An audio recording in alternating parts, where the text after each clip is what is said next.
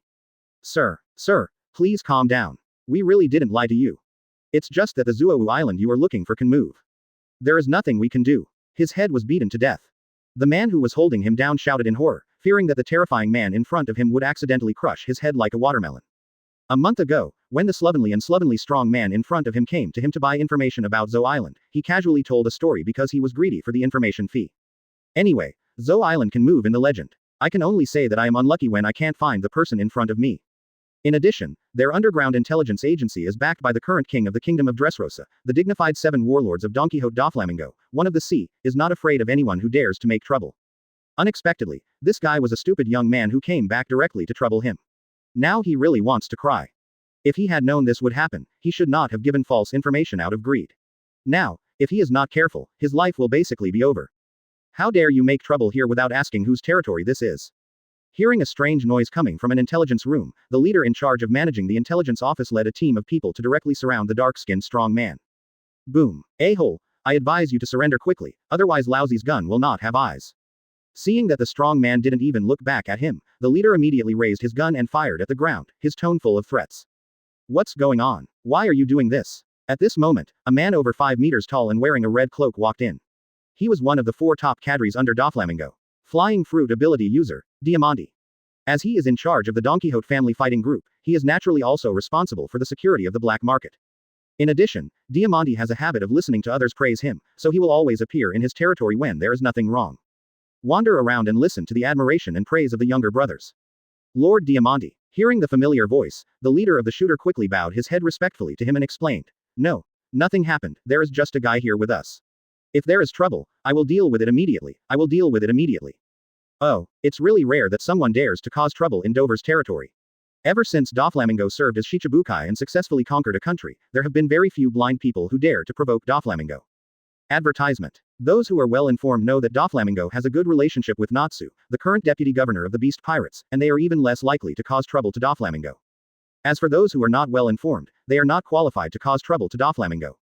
Except for the Bear Fur tribe Belle who appeared out of nowhere last time, Diamante had not encountered such a stupid young man for a long time. Hey, turn your head around and show me. Diamante pulled out the western sword from her waist and said jokingly with a cruel smile on her lips. Obviously, Diamante, who was delighted to see the hunter, was ready to stretch her muscles herself. Ah! Suddenly, the man under the dark burly man let out a shrill scream. The sound sounded like he was undergoing some kind of execution. It was horrifying to hear. Then a horrifying scene appeared in everyone's eyes. The man in the strong man's hand seemed to be accelerated by time. His whole body began to gradually shrink and dry up. His skin was like dried old tree bark, and his whole body was visibly damaged by the naked eye. He grew old, and then with screams, he turned into a skin and bones with empty eyes, and his breath was gone. Then the strong man crushed the dry man's skull with disdain. The relaxed look and the crackling sound seemed like the man was not crushing a human skull, but some fried crispy potato chips. Hiss. Seeing this weird scene, those ordinary boys were so frightened that they trembled with fear and sucked in the cold air as if it was free of charge. As for the leader who fired the gun, he still had the aura of looking at people with his nostrils at the beginning. Not only was his face pale, his body was covered in cold sweat, and even the hand holding the gun was trembling, for fear that he would be transformed by the monster in front of him into a broken mummy. If Diamante, the boss, hadn't stayed here, the gun-wielding leader would have rolled and crawled out of here. Who are you? Seeing this strange scene in front of her, Diamante, who was so powerful and had traveled extensively with Doflamingo for so many years, was a little worried. This unprecedented ability and the feeling of being calm and fearless made Diamante feel a little reluctant to retreat. However, considering that this was his own territory, if he took a step back now, he would probably become the laughingstock of outsiders.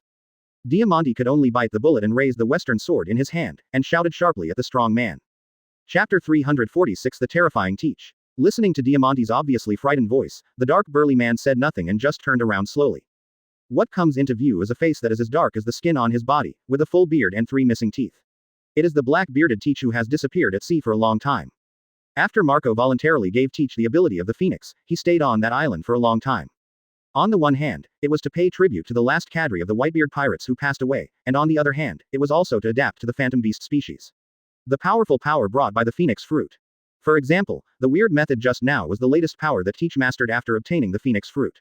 He combined the terrifying gravity of the dark fruit with the Phoenix fruit's ability to perceive and control life force to create a terrifying ability that can forcibly plunder the life force of others. Dark acupoint path. Teach didn't say much. He only saw his hands and fingers spread out, and 2 black holes as black as ink, like deep-sea whirlpools, appeared in them. A powerful tearing force was instantly applied to everyone present. Even the surrounding buildings could not withstand this powerful attraction and made an overwhelming sound. Boom, boom. With strange noises, the building began to gradually disintegrate, and huge pieces of debris flew towards the dark vortex in Teach's hand. It was obviously a fragment of a building that was much larger than an ordinary person's height, but after approaching the vortex in Teach's hand, it disappeared strangely, just like the ship sinking into the deep-sea vortex without making a single wave at all. As the suction force gradually increased, more and more younger brothers could not resist the attraction, and were sucked in one by one, and finally were sucked into the deep vortex. Damn it, you're just a remnant of the Whitebeard pirates. Your captain is gone, yet you still dare to be so arrogant. Looking at Teach who was attacking unscrupulously and indiscriminately, Diamante restored the hardness of the long sword at her waist and inserted it into the ground, and shouted. Because Teach was too low-key when he was hiding in the Whitebeard pirates, and he didn't even get to be a captain, so many people didn't know Teach's background. Even in the later period when only Marco and the others were left, most people only paid attention to the situation of Marco and the remaining captains. As for the others, basically no one knew about them. As a result, even though Diamante was in charge of the black market and the intelligence business in the black market, he could not immediately tell from his back that Teach was a remnant of the Whitebeard pirates.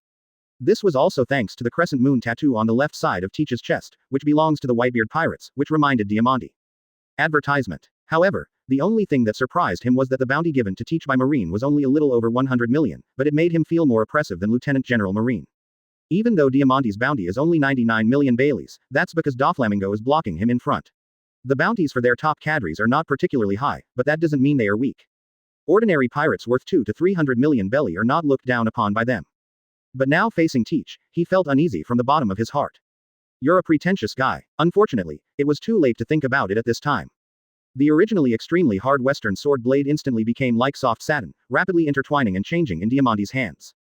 Diamante's originally extremely hard cloak softened instantly, and then the ground beneath her feet folded like a spring, instantly ejecting Diamante.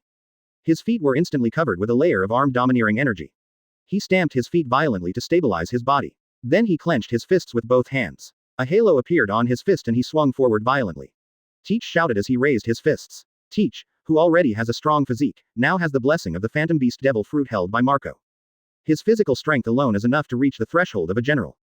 Coupled with the infinite self-healing flames and powerful attacks the shock fruit and the dark fruit that nullify any fruit, even if General Marine is accidentally caught by him, he is in danger of dying. Looking at Teach who was unmoved, Diamante could only curse in a low voice, then hardened the cloak on her back and embedded it in the ground, stabilizing her body, then raised the western sword in her hand and shouted loudly. As sounds like shattering mirrors were heard, the air in front of Teach seemed to turn into substance, with cracks appearing and spreading. Omega. Seeing the bullfight's dark horns getting closer and closer to Teach's heart, a confident smile appeared on Diamante's lips. Soon, an object with two horns on its head, resembling a bull's head, appeared in his hand. How dare the Whitebeard pirates, just a remnant group that was broken up by Marine, run wild on Dover's territory. It's broken, my brother is starting to get stuck. A weakened version of the awakened state that borrows the peculiarity of the fruit's ability and uses it in a clever way. It can control the ground centered on itself in a small range and soften it to a certain extent. Now, bullfight charge, advertisement. But it shouldn't be, right? Seeing the halo representing the shock fruit reappearing in the hand of Teach, who had just used a strange suction force, Diamante shouted in shock, and her face, which was originally confident of winning, turned into panic. The western sword, which was originally as soft as cloth, immediately developed a sharp and cold light after growing its horns. Dash dash dash dash dash dash dash dash dash dash dash dash dash dash dash dash dash dash dash. I feel that the closer I get to the ending, the more troublesome it becomes to write it, and it's a bit difficult to wrap up. An extremely powerful and domineering force, the bullfighting bull's horns and head were crushed together like a destructive force. Also shattered was Diamante's self-confidence. Those sharp and curved horns make people shudder just by looking at them. Shocked. What? Impossible. Different from the black vortex that was as dark as ink before, what emerged in Teach's hand this time was an almost transparent white aperture. Anyone who knew Whitebeard at a glance would recognize it at a glance. This is the legendary one who claims to have the strongest attack power.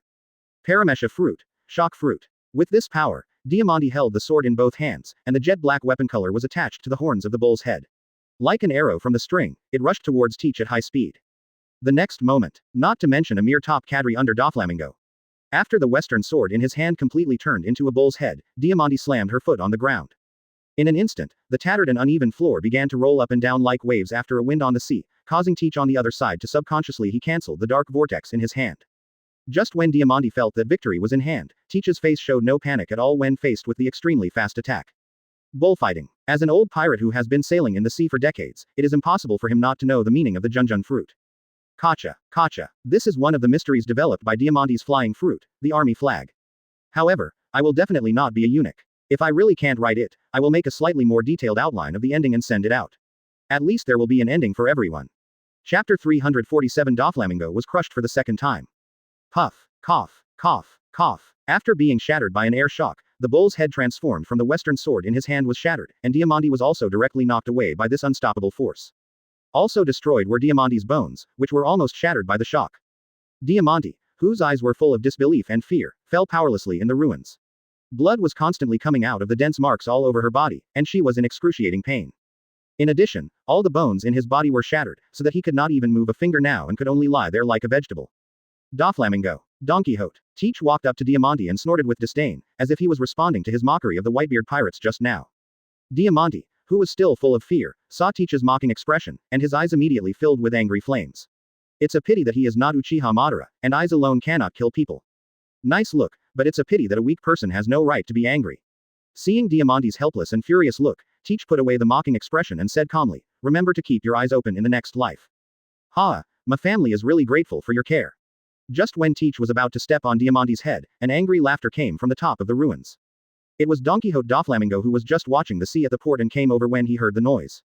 At this time, not only were the veins popping out on his forehead and temples, but his face was so gloomy that he seemed to be dripping water at any moment, and even his tone when he spoke sounded like he was trying his best to suppress his anger. Because he was relatively close to here, he saw Teach's last attack using the shock fruit ability when he first arrived. He who was about to take action was stunned for a moment. It's not that Doflamingo's mentality is bad, but that the ability of the shock fruit in the hands of Whitebeard has created a name that astonishes the world's strongest paramesha devil fruit. Originally, everyone thought that this powerful devil fruit would disappear with Whitebeard after his death, or be secretly collected by the world conqueror. Unexpectedly, it would appear in the hands of a strong man who looked a little unfamiliar.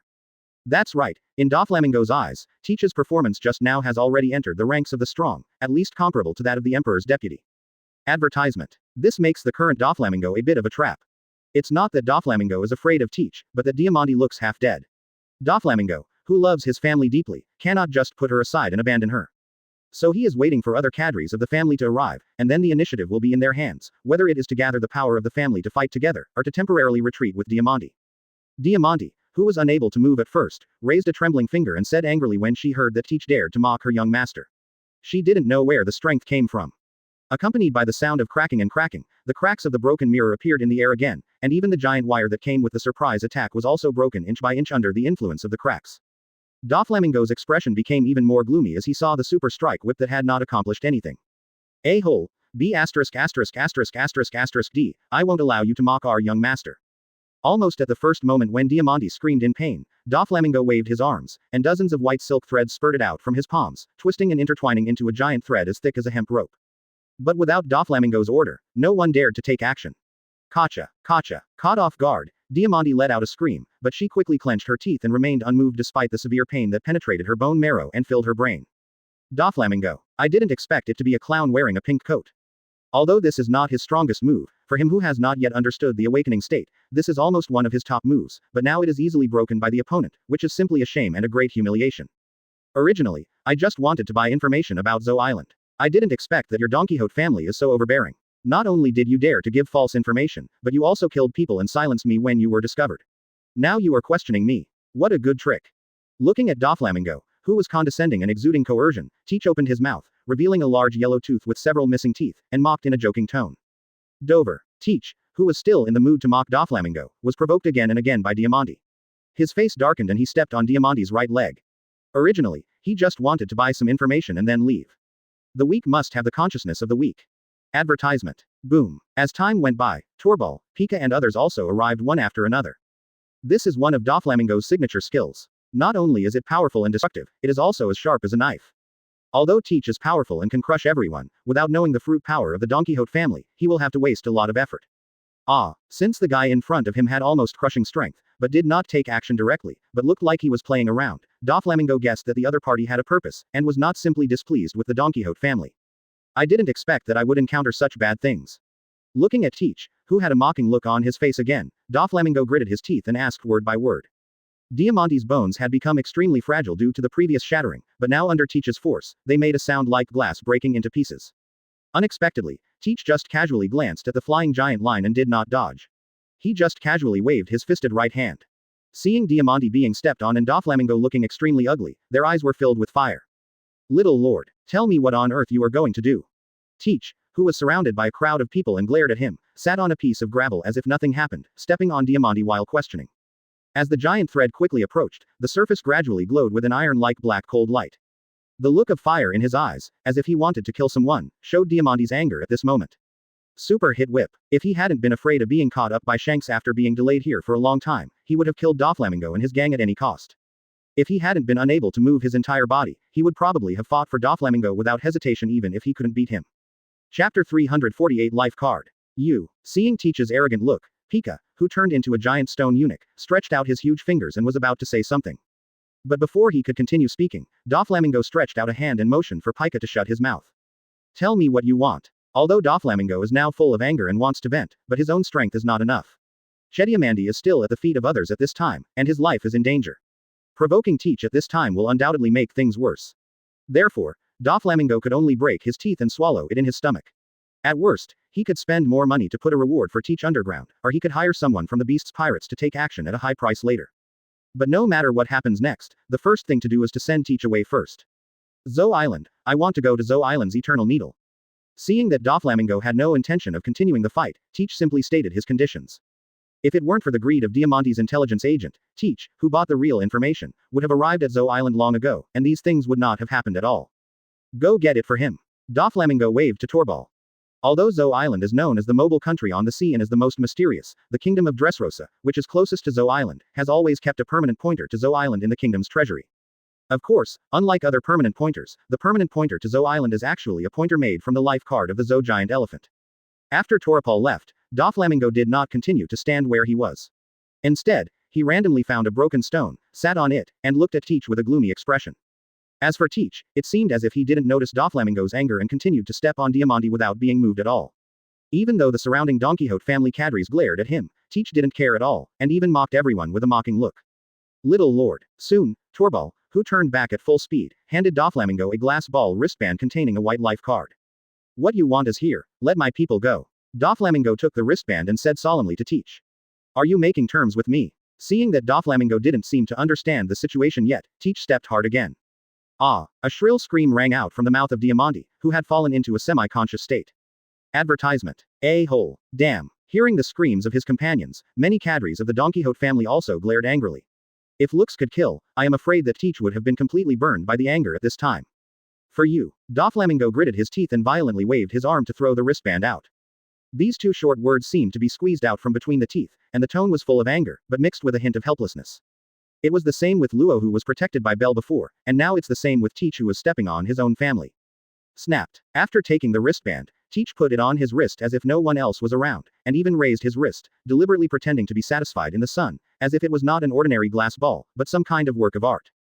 This look made the veins on Doflamingo's forehead swell again, and the bloodshot look seemed like it was about to burst. Let him go. A voice full of anger came out of Doflamingo's mouth. This time, Teach had no doubt that if he was teasing him, a fierce fight would really happen. The phone bug asked in a neutral tone. After that incident, among the powerful forces in the sea, who didn't know that Fire Dragon Natsu was a money-grubbing lunatic, and he would kill anyone who dared to touch his money. Afterwards, Doflamingo stepped on the silk thread and returned to the castle, and took out a telephone bug from a seemingly exquisite box. Dash dash dash dash dash dash dash dash dash dash dash dash dash dash dash. Is something wrong? Next time, remember to put some bright spots on your eyes, ha ha ha ha. Teach left a long string of unbridled laughter before turning around and leaving, quickly disappearing from everyone's sight. After the phone-talking bug was put away again, Doflamingo poured a glass of red wine by himself, then leaned on the throne with an excited face and laughed wildly. Therefore, even Doflamingo, who was Natsu's character, naturally talked about the benefit fee this time. As for what kind of goods had an accident in Wano country, it was simply nonsense. Not to mention anything else, Natsu alone could easily wipe out the entire Don Quixote family, and he didn't think Natsu would be afraid of a mere white-bearded remnant. Young master. Looking at Doflamingo, whose lungs were about to burst with anger, Torbal stepped forward carefully and asked. Oh, there are still people who dare to touch the Dover brothers' goods. They really don't take me, Natsu, seriously. Who is so bold? Advertisement. Finally, I would like to thank my brothers who have always supported me, thank you. After a period of noise, a slightly lazy voice came out.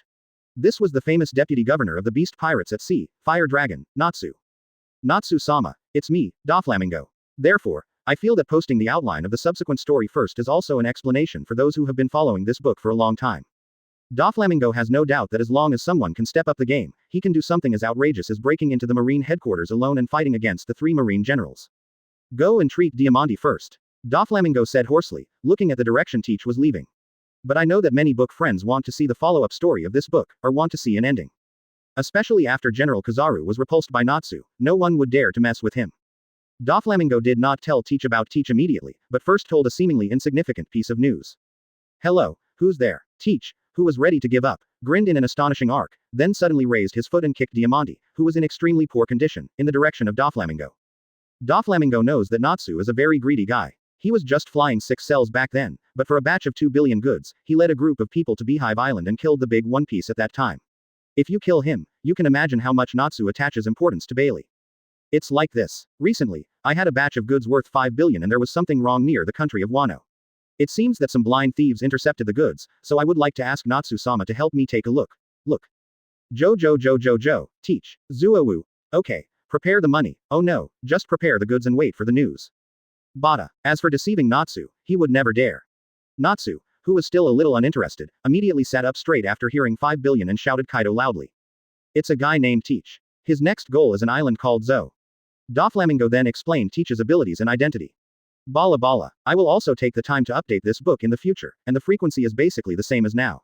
Friends who want to read it can take a look, and those who don't want to read it don't mind. Due to some personal reasons, it is basically difficult to have time to update this book daily, but since it is the first book and I don't want to be a eunuch, I can only update it slowly. At this time, Doflamingo no longer had the aloof and arrogant look of the past, but instead had a hint of flattery and fear. The following summary of the story. The subsequent story is actually very brief. The first is the first event, the Zo Island incident. Teach and Old Bat wanted to rob the Elephant Lord of his huge vitality.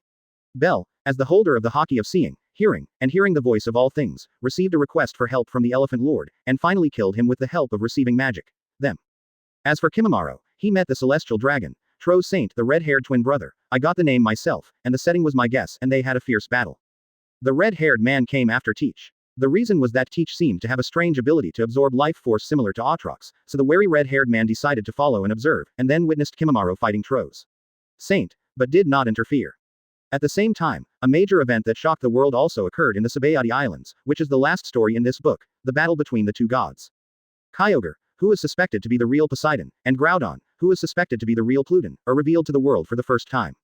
The entire Sabayati Islands are affected, even Marine General Kizaru and Marine General who are temporarily stationed in the Sabayati Islands. Akainu, faced with a battle of this level, is of no use and can only watch from a distance. Then, Artoria made a brilliant appearance, as the messenger of Rayquaza, the god of the sky, summoning the true god Rayquaza to come. Next comes the much-loved scene where Rayquaza beats up two cuties. Finally, Artoria pointed out that Groudon and Kyogre were actually the incarnations of the World's Will on the grounds of the excessive and cruel world conquest. The reason for this was that the World's Will had a self-cleaning phenomenon. First, the land, and then the ocean, must be clear about all life that is harmful to the world, and declare that 1 month later, on the top of the Red Earth continent, in the name of the Apostle of God, the messenger of the dragon, crusade to conquer the world. Since then, Artoria's identity as a dragon favored by the gods has been known to the world, and news of her calling on all the forces in the world to fight against the world government has spread around the world. In order to deepen the authenticity of the fact that the world is in chaos, Orochimaru's plan for reincarnation in the Dirty Land was officially launched. Many dead strong men and some of the dead whose remains were conveniently collected were resurrected and spread throughout the world. Finally, Muxue summoned the consciousness of the planet, the Big Snake, in the new month, which was the so-called end of the entire theater. Advertisement. Since then, a new order has emerged.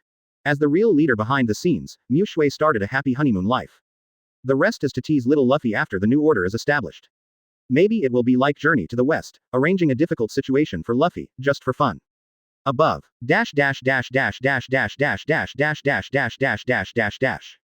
Due to some personal reasons, it is basically difficult to have time to update this book daily, but since it is the first book and I don't want to be a eunuch, I can only update it slowly. But I know that many book friends want to see the follow-up story of this book, or want to see an ending. Therefore, I feel that posting the outline of the subsequent story first is also an explanation for those who have been following this book for a long time. I will also take the time to update this book in the future, and the frequency is basically the same as now. Friends who want to read it can take a look, and those who don't want to read it don't mind.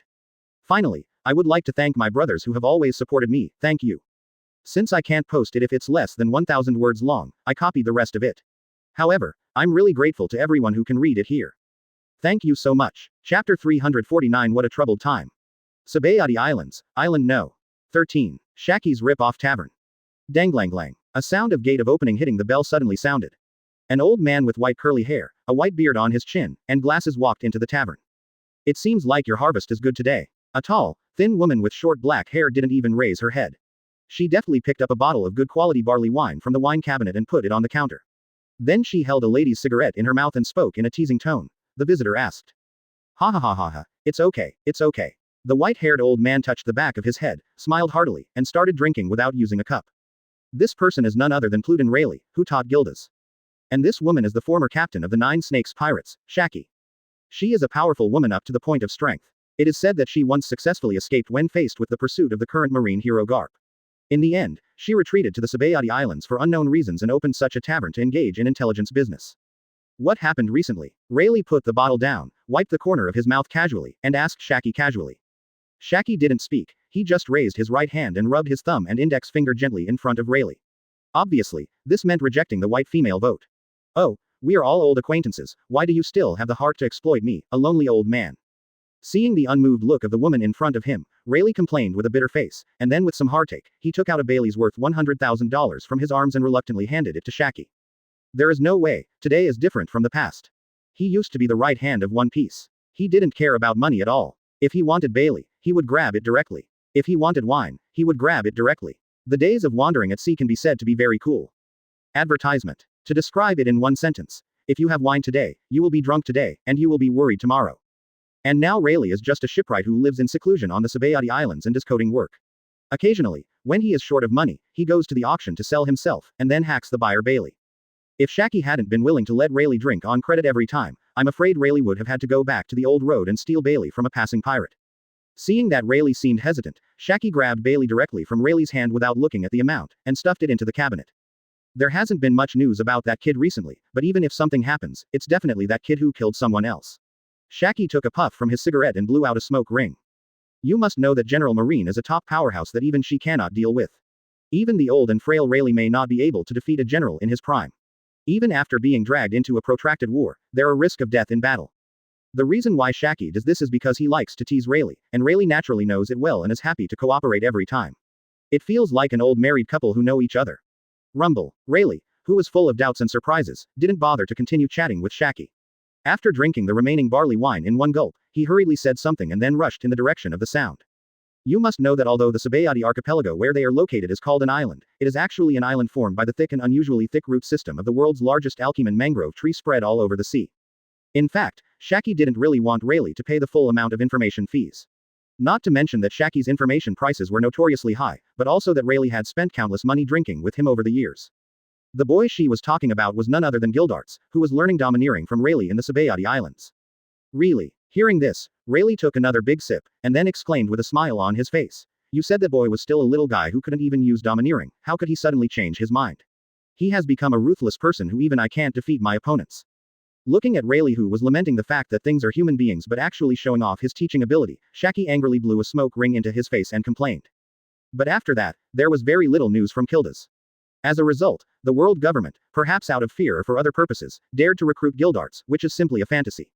After the news of Gildarts' battle with Marine General Kizaru came out, Shaki was dumbfounded on the spot. Rayleigh wasn't annoyed either. He looked at Shaki's speechless eyes, patted the smoke away, and burst into laughter. Ha ha ha ha ha ha. Advertisement. What a troubled time. Even if a top player in the sea like Rayleigh fights here, it can only damage its root system, rather than causing the island to vibrate like an earthquake. One can imagine the shock in Shaki and Rayleigh's hearts when the news came. After the initial shock, Shaki relighted a cigarette, sat back on the chair, and sighed. If there is anyone who Rayleigh knows has such strength, it is only the late captain of the Whitebeard pirates, Edward Newgate himself. The most recent incident was when Marine faced off against the Whitebeard pirates, but that was mainly related to Marine's two new alternate generals, and had little to do with Gildarts. You must know that Gildarts almost destroyed an island in front of General Marine. This kind of thing is no less insulting than slapping someone else's child in front of their parents. Come on, look at that face of yours, you're obviously proud, but you still pretend to sigh. It can be said that her understanding of Gildarts' strength at that time was no weaker than any of the great pirates in the New World. However, Whitebeard had long been killed by Marine's plan. Who was causing such a large-scale tremor here now? This time, Rayleigh and Shachi frowned and stood up. At that time, Shaki had also seen Gildarts' terrifying learning ability and crushing ability similar to Devil Fruit. By the way, let me tell you, even the ground beneath their feet began to shake slightly. Just when Rayleigh wanted to continue talking to Shaki, there was a sudden shaking sound. If there really was some top power fighting, she was just asking for trouble in the past, so she might as well wait here for Rayleigh to send the news back. Unlike Rayleigh, who still has the strength to rival a general in a short period of time after getting old, she is not young and has not fought for too long, so her strength may not be as good as the Marine Lieutenant General. After that, the news that Kildas was elected to the 7 warlords of the sea made Rayleigh and Shaki even more incredible. Even so, Rayleigh still likes to ask him for news whenever there is nothing wrong. After all, when Gildarts was still young, he saw at a glance that Gildarts was a piece of rough jade and carefully carved it. Now that Gildarts is shining brightly all over the world, he must be proud of it. Chapter 350 Divine Punishment. Sabayati Islands, Island No. 61. Unlike other islands where order has collapsed, this place is mainly composed of stationed Marines dispatched by Marine headquarters, as well as officials at all levels from the world government. Inside the office, at this time, Sakaski, who was transferred to the Sabayati Islands, was holding a cigar and looking at the intelligence information in his hands with a serious face. Goddess. Ha. Seeing the wanted order issued by the world government regarding the arrest and bombing of the Holy Land Marie Joa, Sakaski snorted with some disdain. Fortunately, there is no one else inside the office. Otherwise, the current Marine General doesn't seem to take World Noble seriously at all, but it will cause an uproar. After looking at the wanted poster for a while, Sakaski threw it aside and ignored it. For him, there is no difference whether he is a pirate or a group of arrogant people from the world government. Sooner or later, he will use his own means to fulfill the justice in his heart.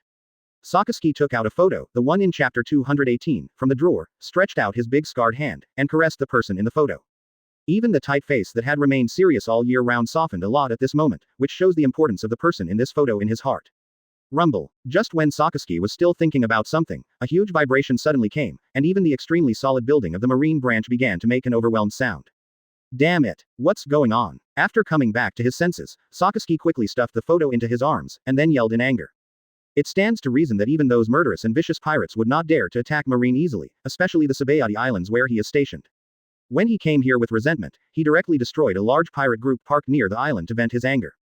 After that, those pirates who knew that General Marine was here kept their tail between their legs, hurriedly bought the supplies, and after coating them, left directly without any delay. Unexpectedly, Not long after this, some people forgot about his existence and dared to come to his territory to cause trouble. Boom. Advertisement. Sakazuki, whose memories were interrupted, kicked open the office door. At this moment, his heart is full of anger, and now he just wants to turn the troublemaker into ashes with hot lava. Report. Report. General Akainu, fighting is starting. There is a monster fighting. Just after Akainu went out, a marine soldier who looked a little embarrassed was running over with a look of horror on his face, and even because he was too nervous, his steps were a little panicked. Calm down. Look at how you look now. You still look like an elite marine. Seeing the lost look of his soldiers, Sakazuki frowned and scolded him coldly. Yes, General Akainu. The soldier who was pulled out of his panic by an angry shout subconsciously stood up straight and performed a military salute. Tell me, what's going on? At first, I thought it was an attack by blind pirates, but looking at the appearance of the soldiers under my command now, and the monsters they mentioned, it seemed that it was not just a pirate attack. After all, the people who are following him now are all elite soldiers who have witnessed the battle to annihilate Whitebeard. In that battle, the combined attacks of Senju Hashirama and Uchiha Madara were as terrifying as gods and demons. Even though he was arrogant, he had to admit that he was helpless against the two men's combined attack. However, even so, the soldier was still so panicked, which showed that the strength of the visitor was by no means ordinary. Gouda, Kai, General Akainu, is a monster. The one who attacked the Sabayati Islands is not a human, but a monster, a huge creature that is over 100 meters tall. Recalling what he had just seen and heard, the marine soldier subconsciously swallowed a mouthful of saliva secreted due to nervousness, and spoke reluctantly with his remaining sense. Monster. Creature. Poseidon. After listening to his subordinate's report, Sakazuki asked with some doubts. It is a terrifying creature that walks upright. The red skin all over its body is glowing with a metallic sheen similar to armor. It is also covered with weird black lines, and the monster's body is also covered with white spikes. In addition, there is a blue whale-shaped creature confronting him. That creature looks like a Poseidon. At this time, a Marine Lieutenant General wearing a hat came in and explained. He is Lieutenant General Gross of the Marine Headquarters who was previously stationed in the Sabayati Islands. Because Sakazuki temporarily took over the duties of the garrison commander, he occasionally went out to patrol. Advertisement. They don't seem to be attacking the Sabayati Islands. Instead, they seem to be fighting each other. The earthquake on the island just now is just the aftermath of two monsters attacking and colliding with each other. Gross carefully recalled what he had just seen and said speculatively. But even so, there was still a trace of imperceptible fear in his eyes. Just now, he was almost hit by the big red guy with a flaming meteorite. If he hadn't shaved well, he might have been killed in the line of duty at this moment. Aftermath. Hearing this, even Sakazuki couldn't help but be a little surprised. You know, even with his strength, if he wants to shake the entire Sabayati Islands, he needs to go all out.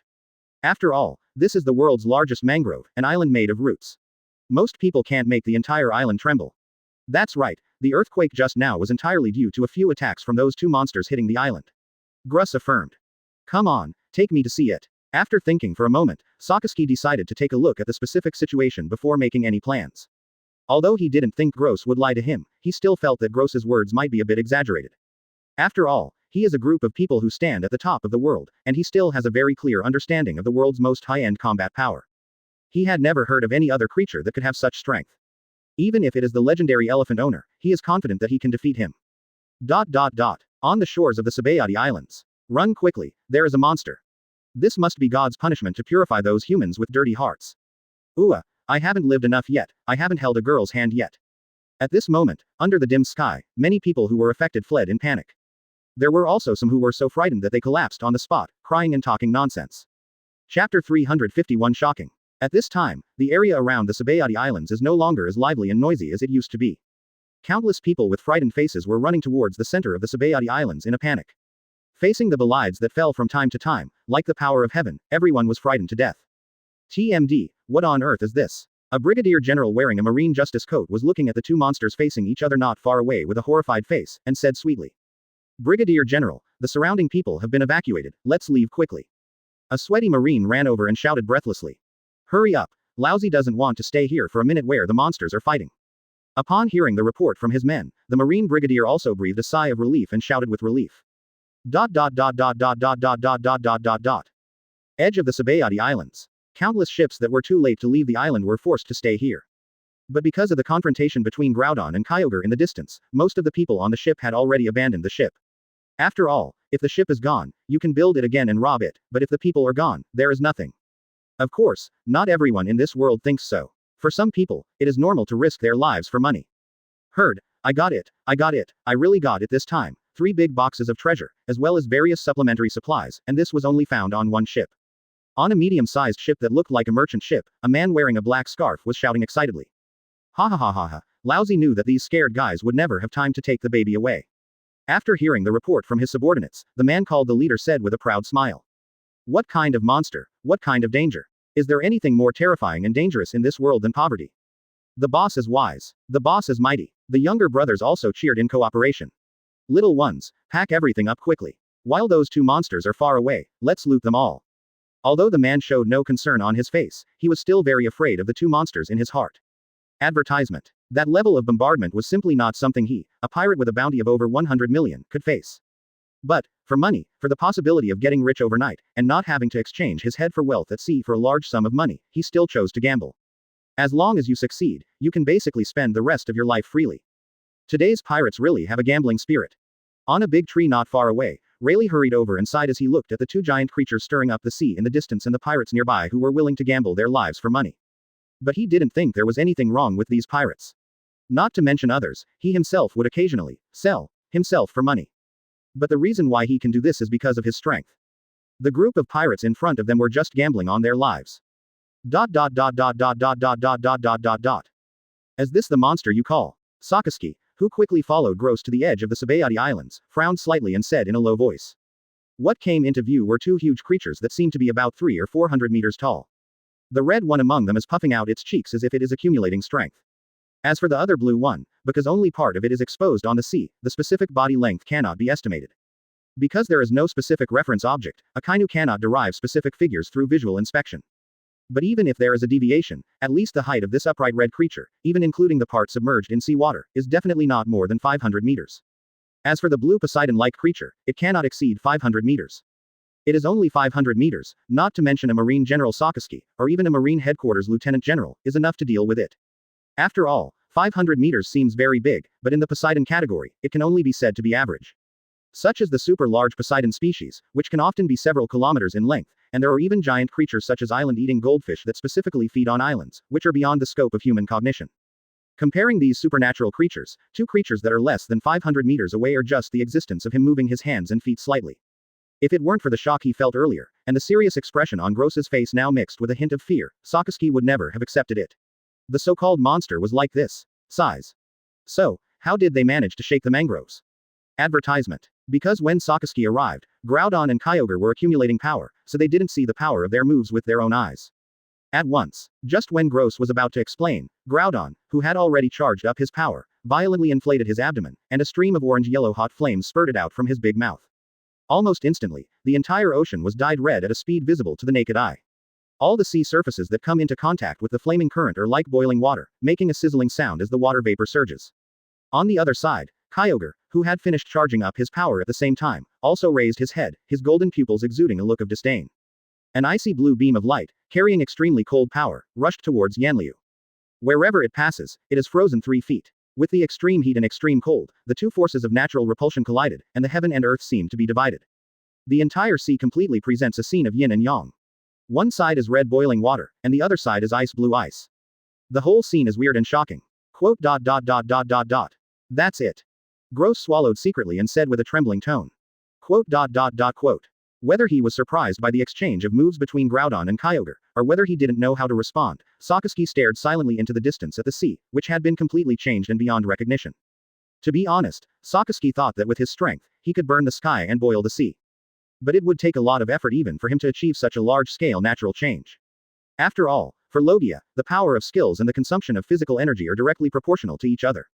But according to what Gross said before, a confrontation of this magnitude was just one of the collisions in this short period of time. This is a little scary. Even as a Marine General, he cannot continuously activate such large-scale skill attacks. The consumption of physical strength is still a small problem, and the gathering of natural energy does not come at will.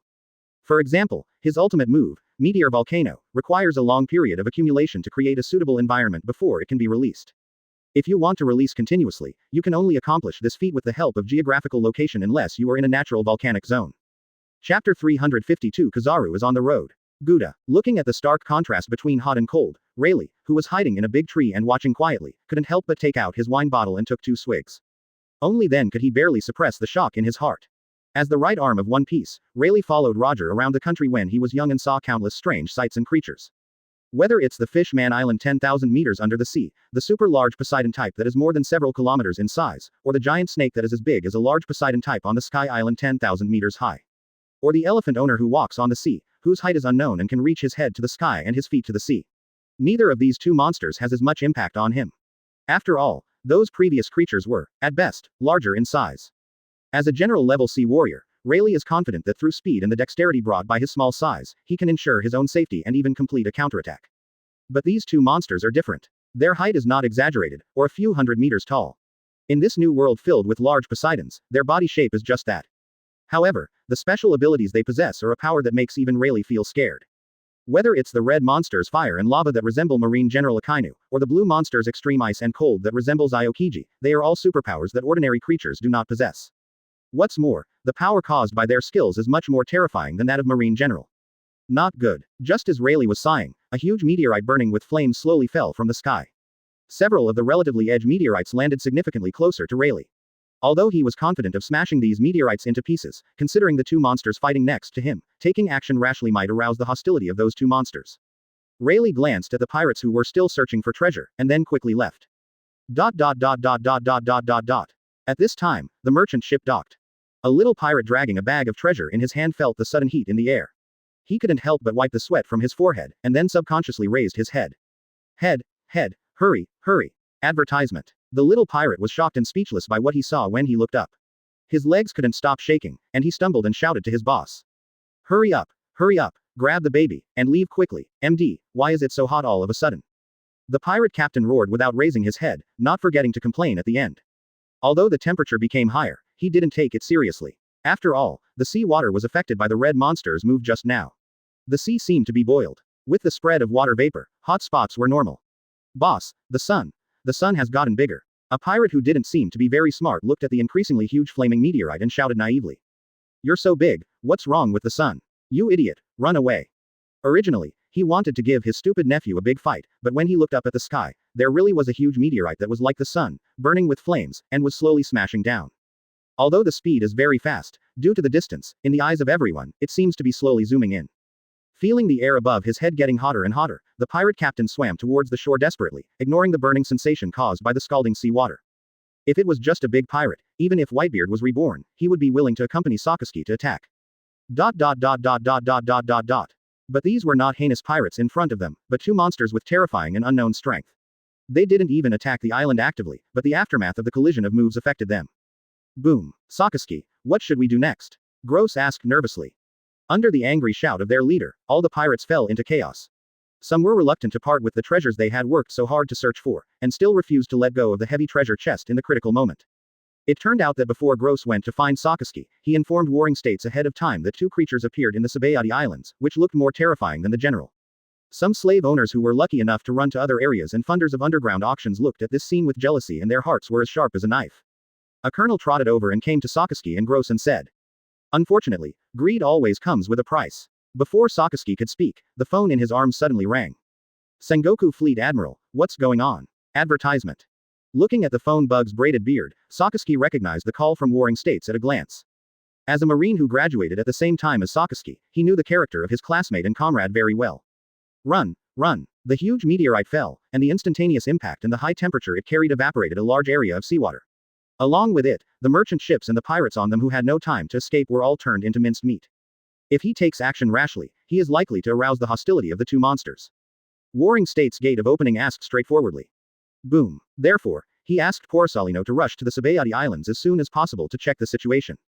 Sengoku's first reaction was naturally not to believe it, but considering that Gross was a lieutenant general in the marine headquarters, even if the intelligence was biased, it was at least a monster comparable to a general. How's it going? Has the strength of the monster that attacked the Sabayati Islands been confirmed? Even the relatively decisive pirate captain was not spared. Report, General Akainu, all civilians have been successfully evacuated to the other side of the island. Under the baptism of high temperature, everything turned into ashes. Before the emerald green juice could flow out from the damaged area, it was scorched by the raging fire. My money, my baby. But as a lieutenant general, Gross could not instruct the general who was the current commander of the Sabayati Islands, so he could only ask tentatively. It was just a meteorite that destroyed most of the areas numbered around 20. At the same time, a large number of the affected edges of the Sabayati Islands collapsed, and the unusually thick mangrove roots inevitably suffered heavy damage. Along with the evaporation of the sea water, they disappeared into this boiling sea water. In this way, with 2 marine generals, even if the 4 emperors attack, they are enough to deal with it. The pirate captain was quite decisive. He grabbed a handful of gems, gold coins and other items that were not afraid of water, stuffed them into his pocket, then picked up his silly nephew and jumped into the water. Bala bala, bara bala. Chapter 353 Finale. Tisk, tisk, tisk, are these the 2 monsters? They are really scary. While Sakazuki was talking to Sengoku on the phone, Porcellino, who came at full speed, stood on the ground frozen by Kyogre and said in a somewhat uninflected tone. Although the tone is very frivolous, if you look through the pair of sunglasses, you can see Porcellino's lazy eyes, which are full of solemnity at this time. It can be seen that Groudon and Kyogre brought a strong sense of oppression to him. Bala bala. Just as Porcellino was looking intently into the distance, the phone bug in his arms suddenly rang. Moses, this is Kizaru. Pelusolino, now is no time for joking, come quickly and meet us at the port. On the other side of the phone, Sakazuki's serious voice sounded. Bada. After saying that, Sakazuki hung up the phone directly. Since Porcellino has been able to answer the phone call, it means that he has finished his journey at this time. Naturally, Sakazuki did not bother to ask about his location and said directly. What a troublesome thing. Ignoring the hung-up call, Porcellino scratched his curly hair and complained helplessly. Seeing Sakazuki's tough tone, Porcellino knew that a tough battle would inevitably follow. Really, is it so difficult for me to catch a fish? After sighing helplessly, Porcellino turned into a golden stream of light and rushed towards where Sakazuki was. April of the year 1511 in the Haiyuan calendar. In the middle of the Grand Line, near the legendary mangroves and Sabayati Islands, 2 giant creatures with terrifying strength appeared. The current Marine General Akainu was severely injured by one of the red monsters. Fortunately, another Marine General Kizaru was present, and Akainu's life was saved. But because of Akainu's actions, the red monster was angered, causing it to change its target from the original blue monster to the Sabayati Islands. In an instant, the sky and the earth were dyed a terrifying red. In an instant, it seemed as if it was entering the countdown to the end of the world. All those who had no time to escape could only stare blankly at the meteorites landing on the horizon. The blue monster that he seemed to be opposing did not take action to stop it, but just watched indifferently. Just when Kizaru was about to run away with Akainu. Above the Sabayati Islands, in the middle of the lava-like blood-red sky, an emerald-green figure instantly appeared. In an instant, the blood-red sky turned into a pitch-black sky. Advertisement. Amidst the lightning and thunder, an emerald-green dragon-shaped creature pierced the sky. Just as his body flickered slightly, a sea dragon storm penetrated the sky and earth, absorbing all the incoming meteorites and turning them into dust. At this scene, even the careless Kizaru and the calmest Akainu were so shocked that their pupils shrank. What shocked them even more was that on top of this giant dragon stood a girl with blonde hair and silver armor, wearing a blue robe and holding a giant sword. And this person is none other than the god killer wanted by World Noble and one of the leaders of the Revolutionary Army, Arturia. What shocked them even more was the shocking words Arturia said. The Lord of the Celestial Dragons was rebellious and loved chaos and misfortune, causing the world to be destroyed. The consciousness of the planet gradually recovered, and all creatures in the world began to self-cleanse. The birth of the ancient earth god Groudon and the ancient ocean god Kyogre, and Rayquaza, the god of the sky, are the best proof. As the favored one of Rayquaza, the god of the sky, she announced that in order to prevent the planet from wiping out all living things during its self-cleansing process, the person in charge behind the Celestial Dragons, the Lord of the Celestial Dragons, must be eliminated first. Only in this way can we avoid the end of the world for mankind. And announced that 1 week later, Marie Joa will be killed. The ancient gods have awakened. Don't be stubborn any longer. With an inexplicable force, these words spread throughout the world, and all the countries and forces in the entire sea were shocked. A week later, Marie Joa. After losing control of the Red Earth continent, the sky and the ocean, Yimu lost half of his strength. Under the siege of the 3 gods, he died with hatred. Since then, a new world government has been established. As a favored dragon blessed by the gods, Arturia undoubtedly serves as the new ruler of the government, the Dragon Empress. Aizen, the former CP chief of world conquest, turned from darkness to light and became the #1 spy leader under Arturia. Under the leadership of Kisame Inokasaki, Fishman Island surrendered to the new regime. Marine also successfully became the new Marine with the advice of Erza, Senju Hashirama and Uchiha Madara. Moreover, Sengoku voluntarily retired and recommended Senju Hashirama to the position. Unconvinced, Sakazuki challenged Senju Hashirama, but was eventually defeated by Sage Art Wood-style Top Buddha's move, and finally voluntarily resigned from the position of Marine General. Joined Arturia's newly established organization, the Imperial Inspection Team, and became the team leader, responsible for supervising all officials. Erza took over Sakazuki's position and became the new Marine General. As for Uchiha Madara, he became the unprecedented Deputy Fleet Admiral, responsible for supervising all generals and generals within Marine. Due to the absolute strength of Senju Hashirama and Uchiha Madara, this resolution was passed unanimously.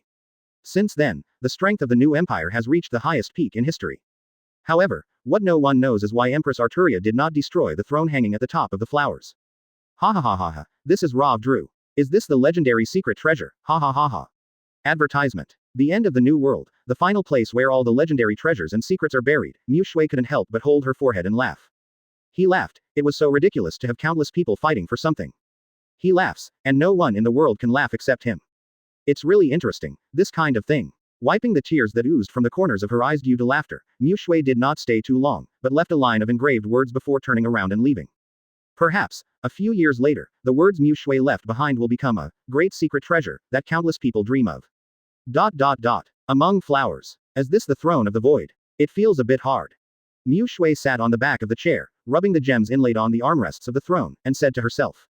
After reading Lofter's treasure, Muxue is no longer interested in the 800 years of history buried by the world government. The real world history should be hidden in the long river of time. Muxue didn't care. Life is long, let the past disappear. What is really worth it is the future that is within reach. Ding. Congratulations to host for successfully unifying the pirate planet. Ding. The location of the host is detected. Laniakea Super Galaxy Cluster, Virgo Super Galaxy Cluster, Orion Star Cluster, Gould Belt, Galaxy System, Binary System, Pirate Planet. Do you want to proceed? System update. Entering the star C era. Oh, from the navigation of the Earth to the navigation of the universe. Just in time, look at the scenery of the universe C. Renew. Ding. The update has started. Please wait patiently. The update is in progress. The update is successful. Ding. The avatar creation system star C era is loaded successfully. I wish the host a happy use.